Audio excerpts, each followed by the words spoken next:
Welcome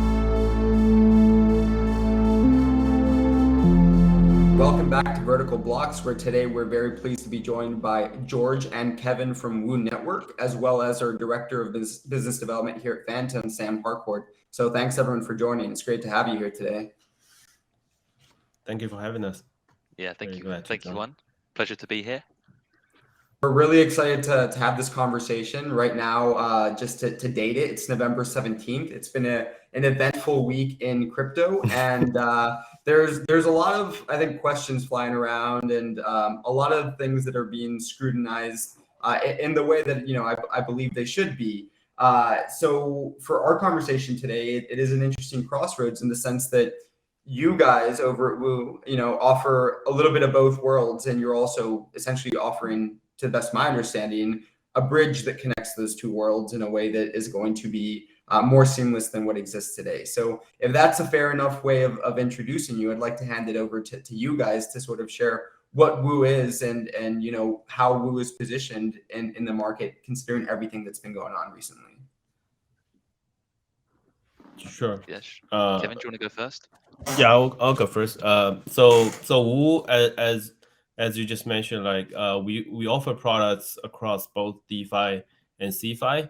I think Woo started in 2019, around 2019, and we first were built basically a liquidity network, or some people call it dark pool, mostly for institutional users like exchange or some institutional trader, because we have this aggregated order book, just tapping to get for the liquidity. And later on in 2020, Woo actually launched its first mostly user-facing central exchange called WooX. Right, it features zero fee trading for both spot and future on all the pairs. So and in starting, I think from late 2020, we started to explore DeFi, right? And then in about a year ago, we launched our own DEX called WooFi.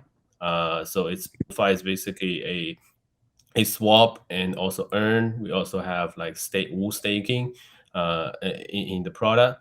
So basically, WooFi is kind of bridging the CeFi liquidity to DeFi on multiple blockchain. Basically, user, no matter which chain they are on, if they trade on WooFi, they basically get the same trade execution as if they were trading on our central exchange. We can get into more details later, but that's what Woo in a nutshell. And recently, we also launched a beta product, a order book DEX, also under the WooFi umbrella. Yeah, so basically we have a full suite of product to we want to meet the needs from traders, no matter they prefer centralized product or decentralized product. Yeah, maybe George, you can add on. I think that's a really good summary, Kevin. Yeah, you can just kind of think of us as, I think probably one of the things that differentiates Woo is the fact that we were incubated by Kronos Research. And you can think of what we're trying to do is sort of leverage the fact that Kronos is a really experienced sort of heavyweight kind of market maker in the space, who kind of has routinely moved, let's say, between 5 billion to 10 billion volume a day, to use that liquidity to provide traders, exchanges, institutions with the very best liquidity. And as Kevin said, it both in CeFi and DeFi. And the ultimate goal is just to we see ourselves as wanting to better people's lives. And how do we do that? I think we want to do it by connecting people with products that can essentially break down the barriers that lie in the way of financial freedom. And what are those barriers? It's like awful slippage.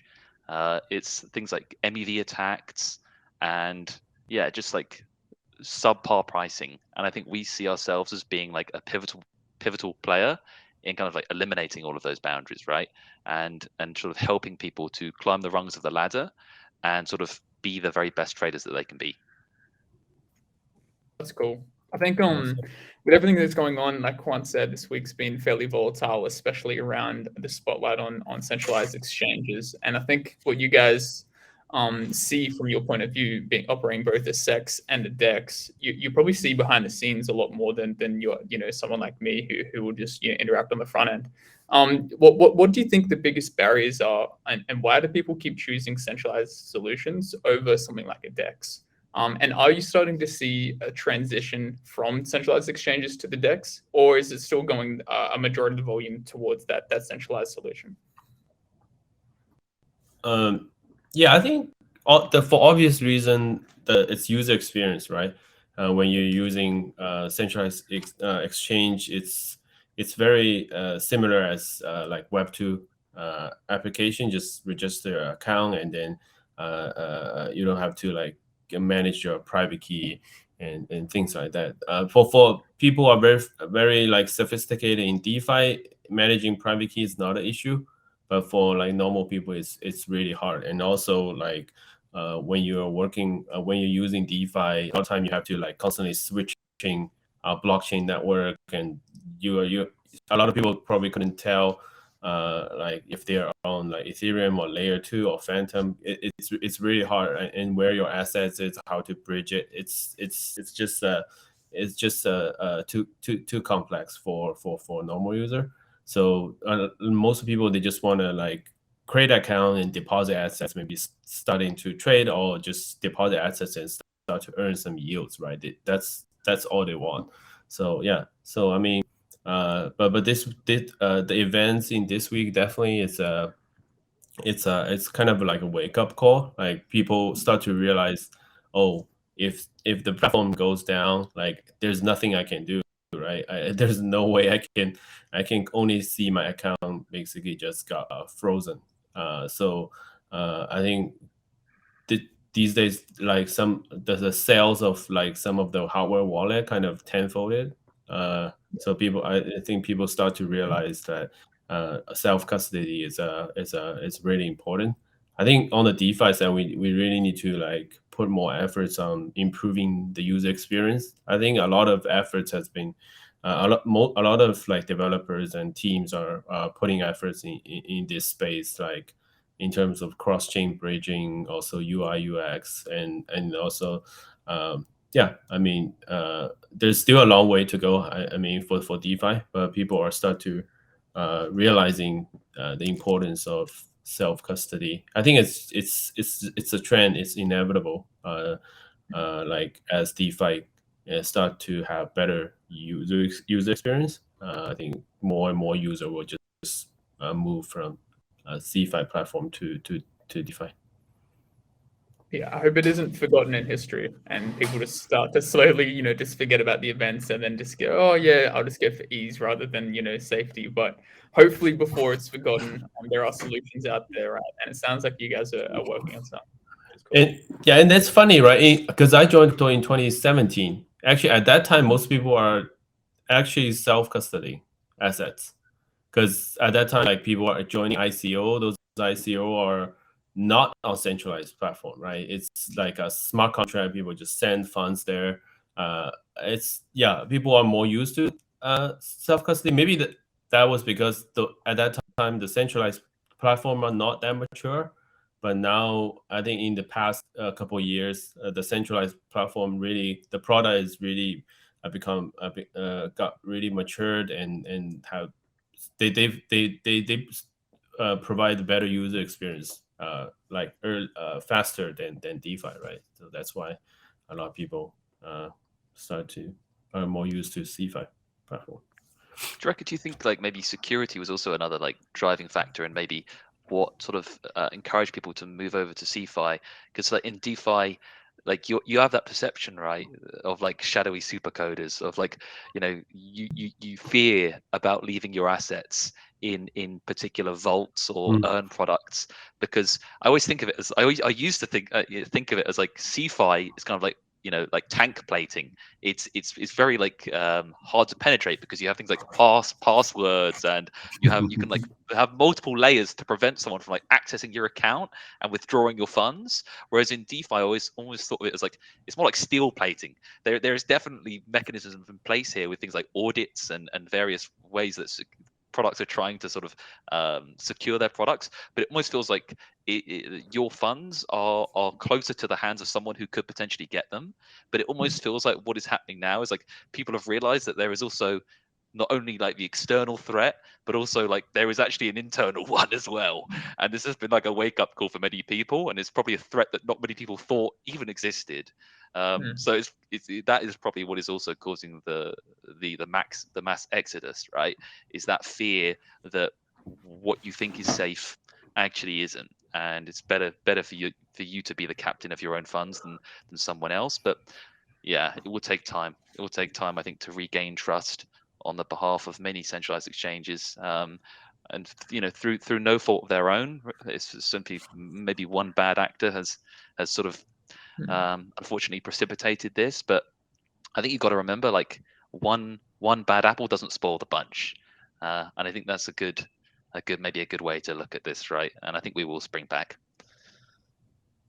I mean, one thing I'd say as well is that the concern about custodianship and counterparty risk is something that crypto natives and people who are aligned with the crypto ethos, very naturally align with. But that isn't so much of a concern for people who haven't necessarily delved into that research or lived through an incident where counterparty risk was a real thing to be concerned about, whether that's insolvency or censorship around financial transactions. And now that all of those things are becoming more real, people are starting to consider, maybe this is something that affects me too, and it's not some ideological idea that's very high and lofty in the clouds. However, that being said, I think that people who are natives to the space will somewhat glibly say, well, not your keys, not your coins, DeFi all the way. And DeFi has made a lot of progress, obviously, it leaps and bounds,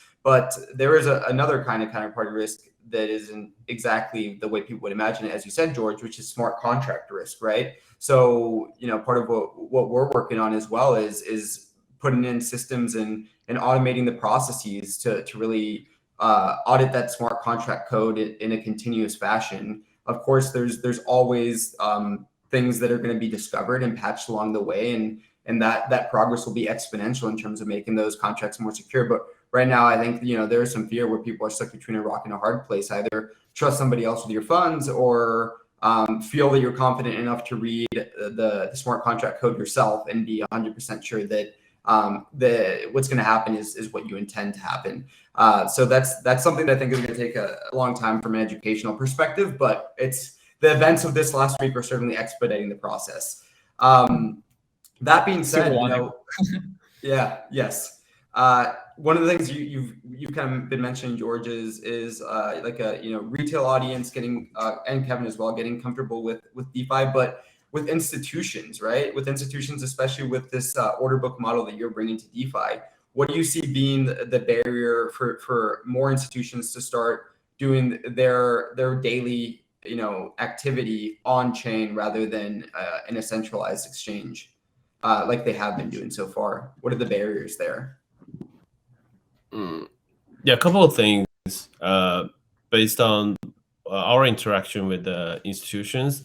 Like first, like the DeFi infrastructure, the institution infrastructure is not that mature, because like for individuals it's fine, right? I can just keep my all my assets in a MetaMask wallet, or maybe through in a hardware wallet. I can still use MetaMask to access all the different apps.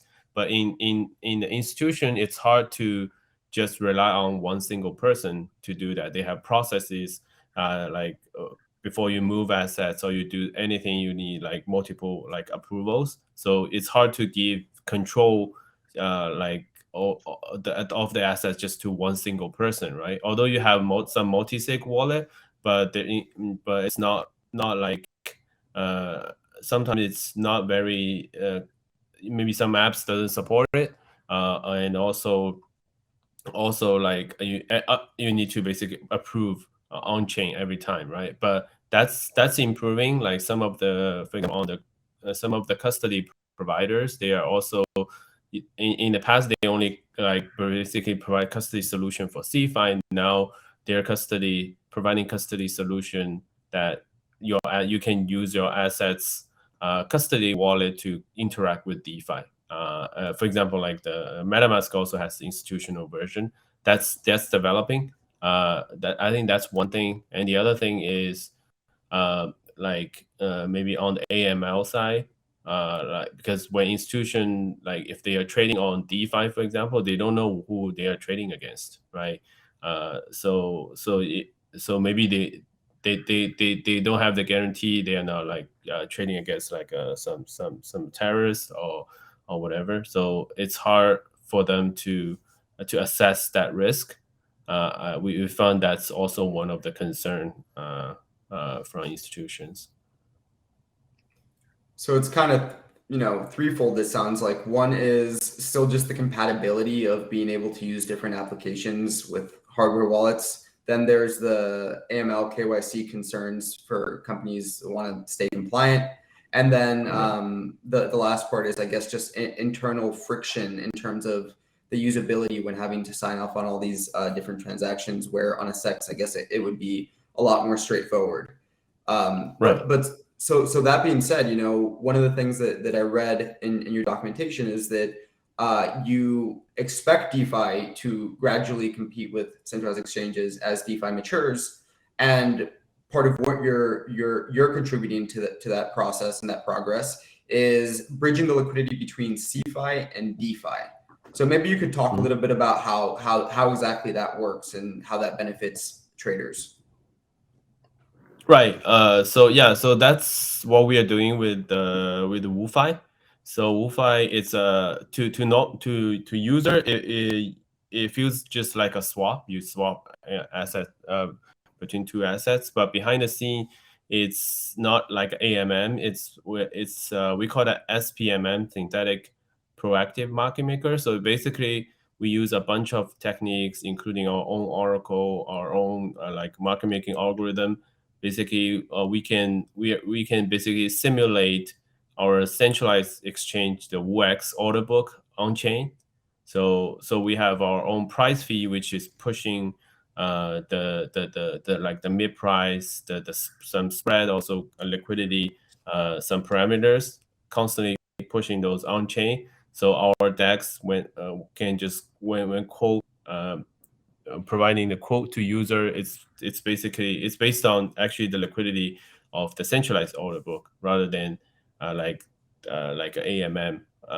So that's why, like, if you look at WooFi, we have super high turnover rate, which means like volume divided by TVL. I think overall WooFi is on 5 different chains. We have like in total about maybe 5 million TVL.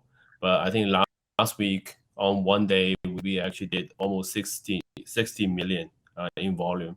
So that's like, that's like a super high turnover rate. That it's because it's not based on the AMM. It's rather like using our own way to simulate on-chain our CeFi liquidity and simulate that on-chain. So that as a result, right? As a result, if you trade on Fantom, for example, today, if you trade BTC or ETH, you will see that if you trade like any amount, like maybe over, for example, 5,000, you will get much better pricing on WooFi than any DEX on Fantom. That just because typically, like, probably FTM liquidity is much better on Fantom, but for BTC ETH, is relatively TVL is lower. So when people trade with some relatively higher amount, the slippage will be higher. But because our DEX is simulating the CeFi liquidity, so BTC ETH actually have very good liquidity on CeFi. So if you the quote you get on WooFi for those blue chips will be much better, like even 0.5% or 1% better than other DEXs. I kind of like to think about it as like if you look at decentralized exchanges like cars, right? You could look under the bonnet, you could look under the hood, and you could see what is powering that car, right? And you would find in many decentralized exchanges, they all have a very similar engine, right? They're sort of, in a way, many are just forks, right? And they're using AMMs, and I think they serve a really good purpose. I think they're super convenient.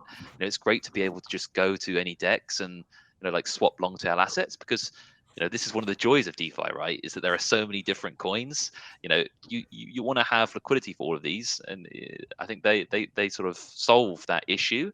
But I think WooFi is just solving a different one, which is for anyone who is looking for like the best sort of price execution for majors, this is where you would come to WooFi, right?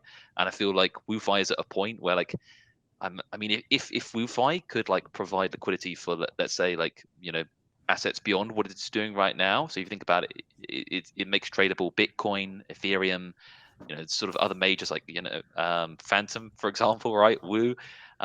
Imagine if it could go beyond that. Like the volumes that we're seeing are already good, but I feel like this is one of the bottlenecks where if you just sort of like remove this, then WooFi would explode. And this is what sort of Kevin is like constantly sort of striving to like think about, is ways to sort of pop these bottlenecks and allow WooFi to like really pop off, which is what the engine under the hood can do. That SPMM has the ability to like operate on another level. So yeah, that's the way I think of WooFi. It just has a very different engine under the hood, which you won't find in many other dApps. That's cool. So it more complements other AMMs, right? Because you are very structured towards, I guess, blue chip kind of tradable tokens or whatever it is. Right. That's focus. So that's what you target, and then the other AMMs are more targeting the more exotic pairs, I guess you could say. So that's really cool. That you come in and you really target that niche. Because I think that there's lots of room within the ecosystem for all sorts of types of different DEXs and AMMs. So that's really cool. So one of the things you guys mentioned is that you were launched on, you across 5 different chains. So I'm going to take a guess here, wild guess, that you have a multi-chain thesis, a long-term outlook. So I'd be curious to hear, how you guys see the space playing out, how different chains are going to interact with each other, how users are going to navigate them, and what kinds of changes need to be implemented. Again, going back to that UI UX kind of conversation, for users to be able to navigate this new ecosystem with the same degree of ease they navigate Web 2 and centralized exchanges today. Yeah. Like go ahead. Do you want to go first? Okay. No, you can go. I can take a stab, and then Kevin can come in after me. But if you think about WooFi, the approach we've always taken is it's very chain agnostic. We sort of position ourselves sort of nicely in between many, because I think we recognize that obviously there are many different strands to DeFi, and you want to be. It goes back to our vision of being able to empower traders no matter who they are or where they are, and we can't do that if we just sort of pin ourselves to one chain, no matter how much we love it. So this is why we sort of take a more neutral stance, and I think the future, in terms of where we see it going, this is sort of like some alpha here, but Kevin is like already sort of kind of revamping the Woo staking system on WooFi. So one of the hot narratives right now is real yield, right?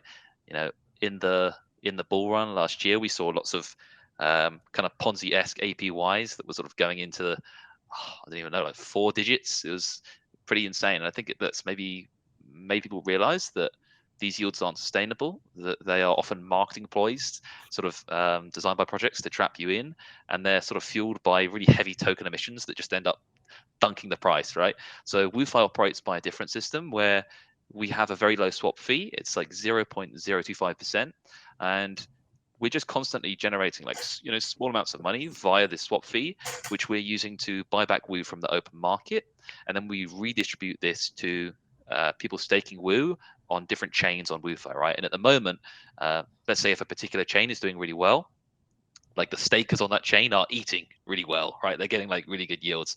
And I think Kevin is sort of what he's sort of, Kevin might be able to talk more about this, but I think what Kevin is looking to do is make it possible so that, for instance, you could stake on WooFi, and no matter like, it would be kind of like an omni-chain, right? Like you stake on one chain and it would gather kind of like the yields from all of these chains and then just distribute it to everyone. So you don't have to pick between which chain you want to stake on. It just makes things much easier, simpler, remove the friction. Is that the Supercharger Vault?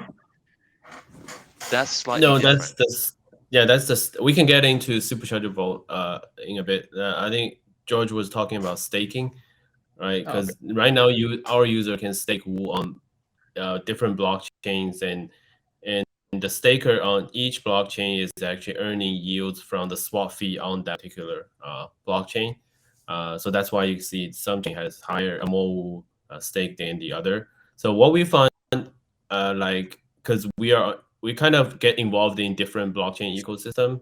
So what we find is, I think it's very, very interesting. Each blockchain is kind of like city, right? It has its own culture, start to grow its own native native residents. So yeah, so and also each ecosystem has different focuses. Some are more like trading focused, or some are more like a GameFi or metaverse focused. So yeah, but in terms of, but I'm seeing like the cross chain infrastructure is developing really quickly. Like in the past, we only have bridge, right? You only have the bridge, like which can only bridge assets on from one chain to another. Now we have like general purpose bridge, which connects multiple blockchains. Some of them connect dozens of blockchain. People can move assets very freely from between different blockchains. Now, a lot of bridge are providing cross-chain messaging protocol, which is very interesting because basically people can do a lot of things. Like now you can do one-click cross-chain swap, right? And you can say, I want to do this action A on in this smart contract on the source chain, and then move my assets to the destination chain and call another smart contract. Maybe do a swap or deposit my assets in a like a yield firm. That's I think it's great development. It's going to make the user experience a lot better. So we are already experimented on this because we actually launched this one-click cross-chain swap maybe I don't know, early this year. Actually, it was probably one of the first DEX that has this feature. So we built on top of Stargate. So the user experience is really great, right? Since we are on different blockchain and we support a lot of the same blue chip assets, it's very easy. When people get on Fantom, they don't have like gas money. They can just if they have assets on, for example, BSC, they just swap some BNB to Fantom, and it's very fast and cost is low. Usually it takes only sometimes 30 seconds to maybe 1 or 2 minutes, and the assets will just automatically arrive on his assets, on his address of Fantom. Yeah. I mean, that's a game changer, of course, moving forward. You know, maybe we'll get to a point where it's really the developers that are concerned about what chains they're deploying on, because they have to make, you know, a business decision at the beginning for how they're going to grow and expand and what's going to sustain them. And then it'll be users agnostically using these applications without having to really, you know, be so concerned about which chain they're on. And in that sense, I'm curious how the cities metaphor is going to develop, because I'm in full agreement with you that I think that's a perfect way of describing it right now, where different chains have different cultures and subcultures, and it's someday it's going to be presented in a museum, and they're going to look back on us and be, the anthropologists are going to be surprised. But moving forward, is that sort of you know, as those boundaries begin to blur and it's more obvious for developers and less obvious for users, I wonder how that's going to continue to progress, right? Whether these things are still going to look like this in 5 years' time, when it's so difficult to even know what chain you're operating on, because a lot of these things have been abstracted. But that's just me rambling on. What I wanted to go back to was Sam's initial question about the Supercharger Vault. Maybe you could tell us a little bit about that, Kevin. Right. Sure. Yeah. Because as a DEX, right, the ability for user to provide liquidity is important, because as I mentioned, like we use SPMM, so the LP of WuFi is actually not retail, is actually a professional market maker. Before we have Supercharger Vault, the market maker basically just use their own money, own capital to provide liquidity on chain. Because the strategy is has a very high efficiency. So the strategy is actually pretty profitable. So we want to actually pass this profit to our user. So that's why we created Supercharger Vault. You can basically think of it as WooFi's way for user to provide liquidity. So instead of like you need to pair your assets and put in the liquidity pool, user basically just deposit their assets in a vault for the market maker to borrow. So market maker will just borrow assets from the vault and provide liquidity on chain, and market maker will pay a fixed interest rate to the user. So user don't need to worry about impermanent loss or anything. They just earn yields from the trading. And what we have done in Supercharger Vault is quite interesting. Like because the market makers like needs for assets kind of change over time based on like the market. Sometimes they want to borrow more, or sometimes they want to borrow less. There will be some idle assets in the vault. So in order to improve the efficiency, all the idle assets will be actually deposited on like a lending platform to earn some base yields. And the interest rate paid by market maker is much higher. So that's why so users are earning yields from both the interest payment as well as like some lending yields on some other platform. I think of Fantom, the assets is in Guest. Yeah. So because it's a new product, actually we are providing some additional Woo incentive for the Supercharger Vault depositor. So now user can actually earn yields from three places: the interest payment, the lending yields, also some additional Woo rewards. Yeah. So I think people really like it because it's good. Because when we build our yield product, our ethos is we want it to be like hassle free, right? It's more like a set and forget type of strategy. So yeah. So I think our users really like it. It's a really good place to just park your money and let the market maker do the job for you, and you don't want to need to worry about impermanent loss. It's good the transparency around that, right? Because any sort of yield bearing vault, or at least when it's on chain, what the functions that are happening with your funds that are deposited, because transparency is just so key. With again FTX and the whole saga, the fact that he was able to get funds out without anyone really knowing and transferring them to the fund, that's just something you can't really do in DeFi. Because there's always somebody who will trace. There's someone watching those wallets 24/7, and they will, publish that out, and that's why transparency on chain is so cool. But I think I did read a tweet from We Network on the centralized side of your operations, where you do want to keep that transparency as well. And I think that you want to implement a Merkle tree proof as your proof of reserves. Could you talk a little bit more about that? Maybe George, you can take that one. Yeah, so I think what we've seen is, I think sort of like Binance has kind of led the way, right, in sort of like setting the standard, which is that a lot of exchanges are now publishing proof of reserves, and they're doing this via full Merkle tree system.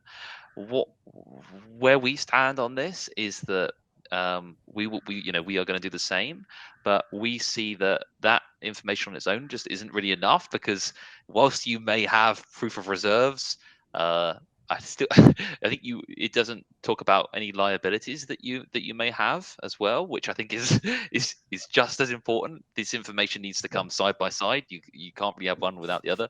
So I think what we intend to do is also publish proof of liabilities. What we want to do is kind of set an industry standard. So at the moment, what we're building, we're going to make an announcement about this soon, but we're building something into the WooX app, which will allow you to check your, be able to like see where you are where you are, like in the Merkle tree, like which branch you are on, like where you fit into the broader picture, and also prove that all assets are back 1-to-1, that we have proof of liabilities, that we are not doing anything shady behind the scenes.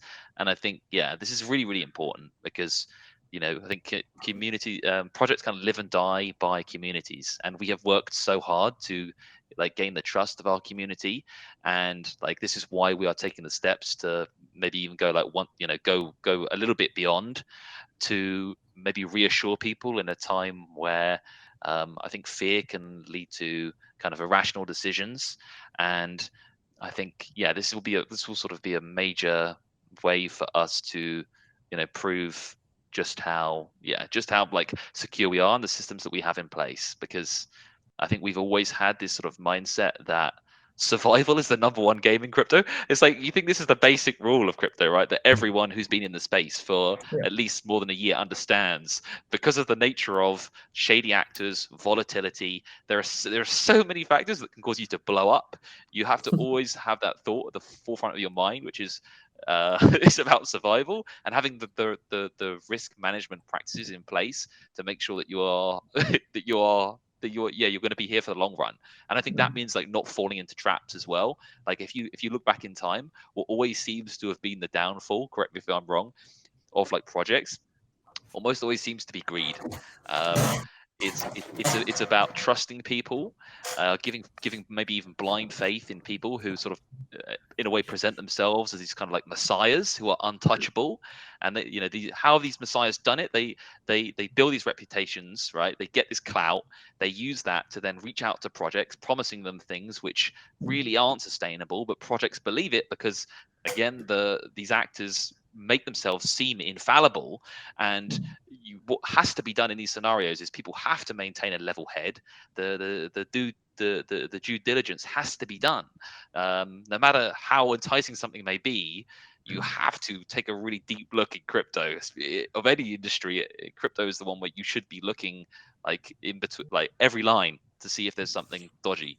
And like we've always taken that stance where, like, even on like the investment side with ventures, the amount of sort of back and forth that goes into like investing in a project is like it's very, very, very, very scrutinized for these very reasons, because we've been around for quite a while and we know the dangers. Yeah, great point. I think the thing is, you can't really trust anyone at the end of the day, and that's what makes the on-chain side of things so valuable, and why it constantly is the centralized solutions that are failing. Yet I feel people just want to blame the whole sector. They don't even try to separate the two. And I really liked your point before, actually, around the tank armor. I don't know much about tanks, but I think just surviving and building a nice tank layer of armor to protect yourself in these volatile times, and you will survive. Well said, both of you. I think kind of maybe last thing is, as we near a close here in the conversation, is when I was reading up a bit on it, I saw that the Woo token is used in a variety of ways, right? And it has quite a few different kind of features and functionalities.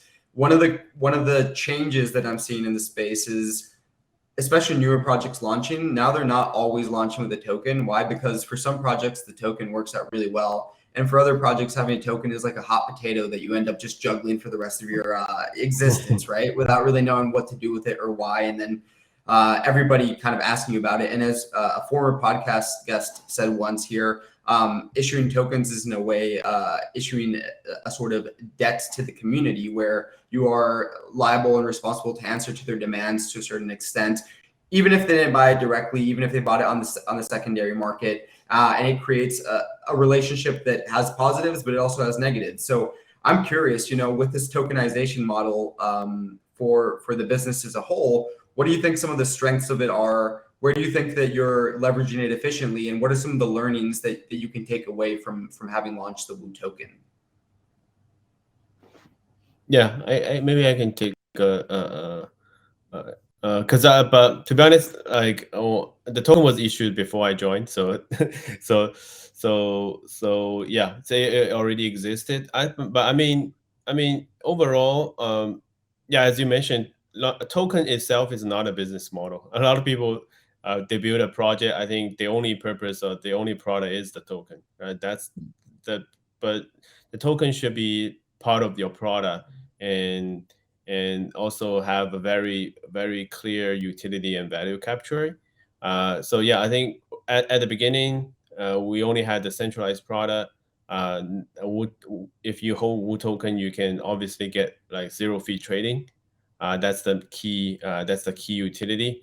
But as like on the centralized side, as we add more and more product, we always think about adding utility for the Wu token. Like I think we're working on social trading, even Launchpad later. Everything will be tied to the token utility, and it's even more so on the DEX side, because since the day one, we integrated a Wu token in it. As George was saying, we actually although we charge very small swap fee, but we use almost all the swap fee to buy back Wu token on the market and give it to the staker.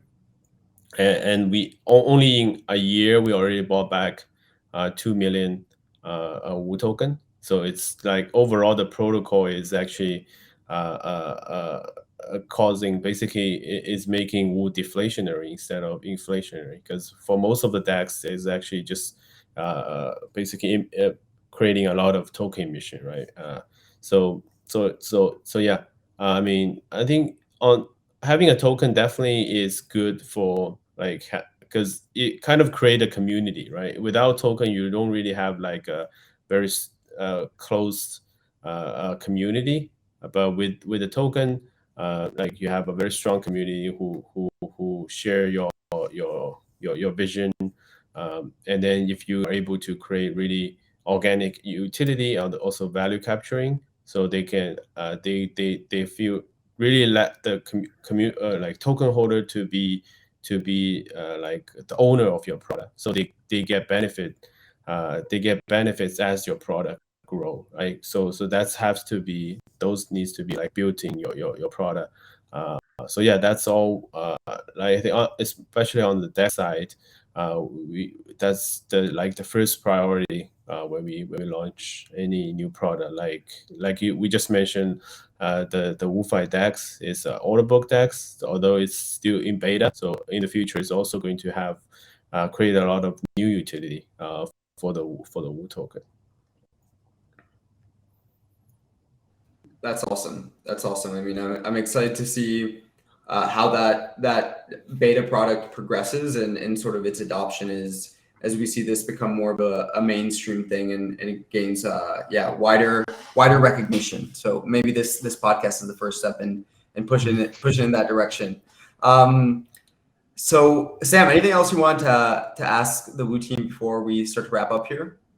Hitting the 40-minute mark, I think that was a really nice rounded conversation. It was really awesome talking to you both, and I really find it interesting the dual aspect of what Wu is. It's both that centralized and decentralized solutions. So I feel like you have a foot in both races, which is cool. It's probably twice as many obstacles to face, but again, it's gonna be watching you guys grow throughout the network and through blockchain.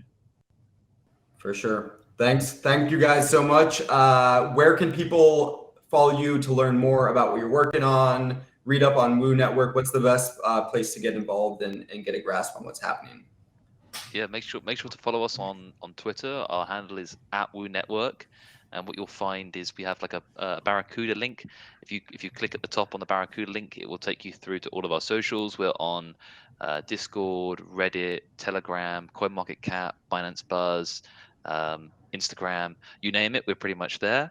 And we also have good learn docs as well, where you can pretty much, I mean, Wu, as people probably have realized listening in, Wu is quite the beast to understand, so it will take a bit of time to read through the learn docs, but it's well worth it. And it's a great intro into understanding the tokenomics, the different products that we have, WuX, WuFi DEX, even the DAO, Woo Force, Woo Ventures. There's so many different aspects. So the Learn Docs will help there, and make sure to join the Discord because we have like a really good solid community, and they can help as well if you have questions. I think it's nice for someone to be able to join a place which is friendly. They can ask questions, and the Woo team is also very approachable. So if you ask questions in the Woo Discord, there's a good chance that our VP of Marketing, Ben, who is just permanently responding to questions, will most likely be able to speak to you there as well. Yeah. Awesome. And also, you can check out WooFi on Fantom. I think our Supercharger Vault is providing some decent yield for FTM and USC. Last time I checked, it's like 15%. Probably, I was wondering why no one noticed it. Hopefully, after this podcast, more people will be able to enjoy that yield. All right, guys. Well, thanks so much for your time. It was a pleasure speaking with you. And till the next one. Cool. Thank See you, guys. later.